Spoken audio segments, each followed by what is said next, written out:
everybody, it's me, Jimmy here. So today I'm doing another one of my reviews. So the review I'm doing today is for an old PlayStation game. I've been playing that game for a little bit, and so far it's been a pretty good game. And the game I've been playing is Alundra.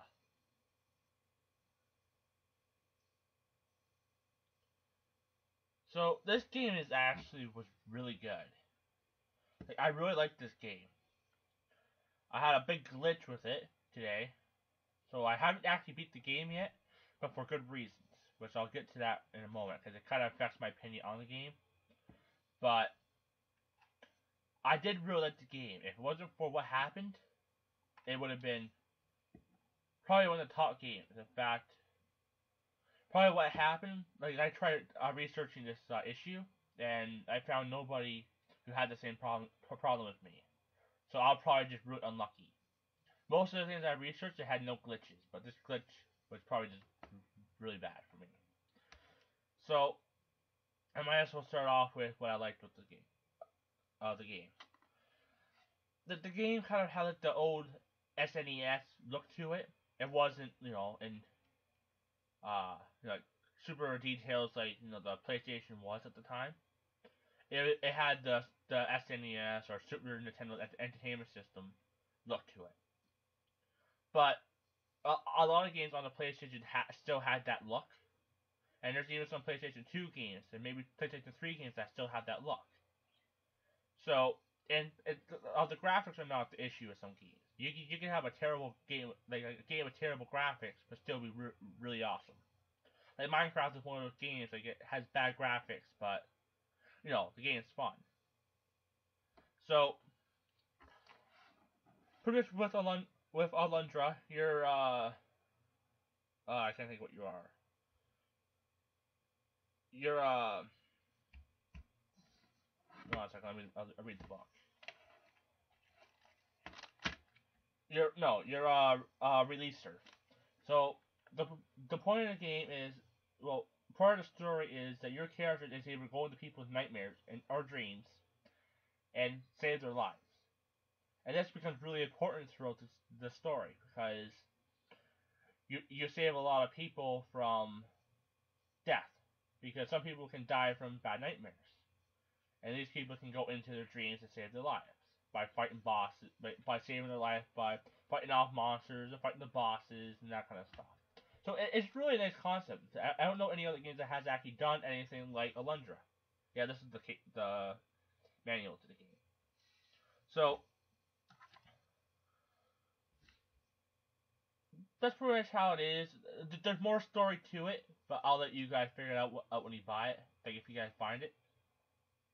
Like this, I actually own this copy, so I'm good. So first thing I like with the game is that the casing itself is nice. Like this is actually the box that it comes in. So like here's like the disc. Behind the disc is like a picture.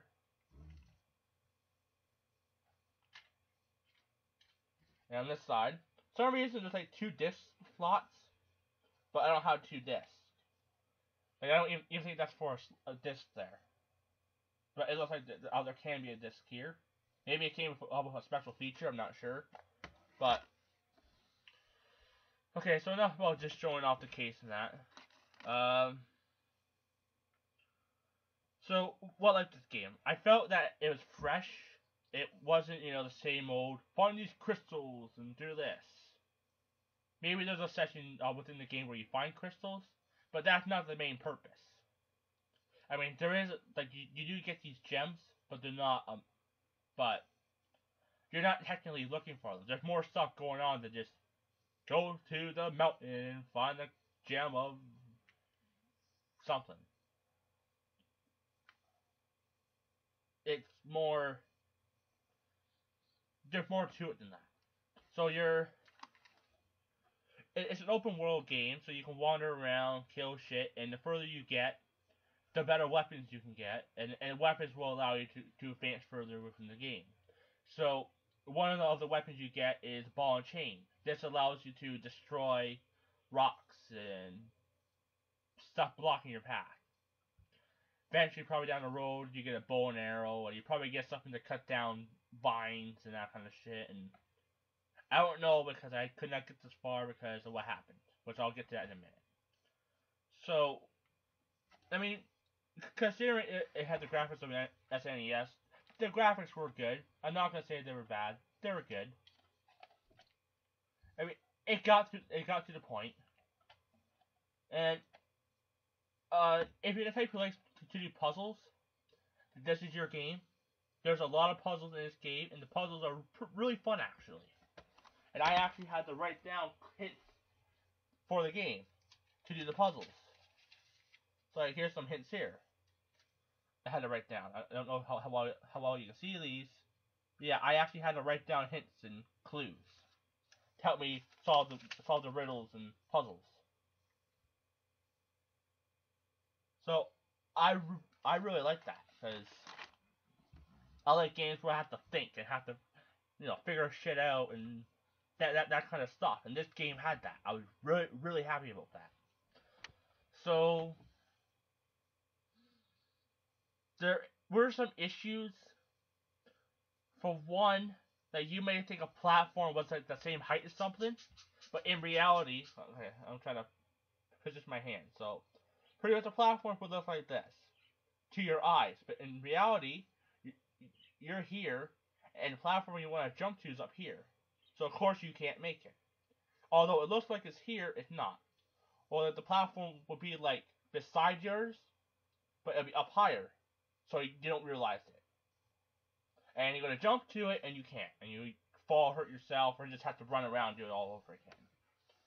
I mean, it was a bit of an issue, but after about the first 5 minutes, you get used to it, so it's like, it's something you can bypass, because it's not like, it's going to ruin your entire game. You just have to think a little more. Or, like, there'll be some spots where you don't think you can make the jump, so you might not think, oh, okay, I cannot make this jump, and you can somehow. Or pretty much about here. Or I can't make this jump, but you can. So if you're stuck on something, I would just try and jump a certain section. It might work, it might not work. Who knows? But that was a bit of an issue. It might bug a lot of people. I mean, it bothered me a bit, but I got used to it. The battle system was nice. You were able to. It was nice. I mean, a few moments it does feel a little clunky. It does feel. I'm trying to think of like the appropriate word, but like I'm trying to think of a good way to say this, but pretty much it's open world and it's not like turn-based or anything. The enemies are in front of you. You have to run in, swing your sword. But there's moments where you get hit and not even realize you just got hit. Or there's certain sections, but it's usually you're able to just be like, you know what, I'm fine with it. Usually if you get hit, it's usually your fault. But there's just some sections where, like, let's say, here's the platforms again. You're up here, but they're down here. You cannot hit them, but somehow they can hit you. Be aware of this. I've got hit so many times with this. Or you can't hit them through a wall, but they can hit you. Those are little issues that I had. Like if I'm on, like if there's like a wall like this, sorry, I'm on this wall, like behind this wall, and they're hitting me from over here. Like there's nothing in the center, and they're still hitting me. Then I have a bit of an issue with that. But nothing that can be. But once you get used to that, I'm fine. That you're fine. I've only died, well, twice. First time I died, I had a res, so I came back to life instantly. But I only got hit because, once again, I got hit through a wall without even knowing that there's somebody behind the wall. So I'm not really gonna be like, oh well, that was my fault that I died. I literally got cheap shotted. All in all, the story's pretty good. There's a good story to it. Now the big problem I had that stopped me from beating the game because I don't really want to play it all over again. Because I played for about 10 hours or so. So I don't really want to play for another 10 hours just to get back to where I was. Pretty much the level I was in, this guy's trying to, you're awakened at night, this guy's trying to kill you. He's a friend of the neighborhood and he's kind of, his nightmares have consumed his body and made him evil. I don't know how it turned out because a glitch. But anyway, so your job is to go into his dream after a pretty interesting argument with a few people. So your job is to go into the guy's dream and save his life. Sounds simple enough. Of course, there's a puzzle kind of thing. You have to find the 3 keys, open the door. I did that. I found the first key. I went over the door, and that's when I realized I needed 2 other keys. Well, 1 other key. I didn't know I needed 2. So I got the key. I opened the door. I needed 2 keys, so I went back down, grabbed the second key. I saved because I didn't know I needed 3. So I went a different way. I was like, you know what? There might be another key, so I'll look around see if I can find another key. Sure enough, I found a place where I can get a key. So I got that key, which trust me, it takes a while. I mean, you have to push a lot of blocks, and another issue I have with the game, you'll walk into shit without even realizing you're walking into something. And in this level, there's these ice blocks. You have to push them, and you can make bridges and jump across stuff and that kind of stuff. And I'm just walking around, all of a sudden, boom, I push something. And it's like, I didn't mean to do that. What the hell? So then, since you can't push it back to where it was, you have to leave the room and come back. This can be an issue if you're trying to do something. So anyways, I do this, and I go fight the boss. And the boss is like sucking you in. It's like the one boss on Legend of Zelda. I can't think of which one, but he sucks you in, and he spits you out. And to beat him, you have to throw a bomb into his mouth. Same thing, pretty much. But the thing is, so, since these games didn't have it so he swallowed the bomb, you had to wait till the bomb blows up in front of him. Yeah, and you have to do this twice, which gets progressively harder. And if the guy, since you're in somebody's dream, if they die, you die. Which is a nice concept, but I didn't know if they got hit, you took the damage.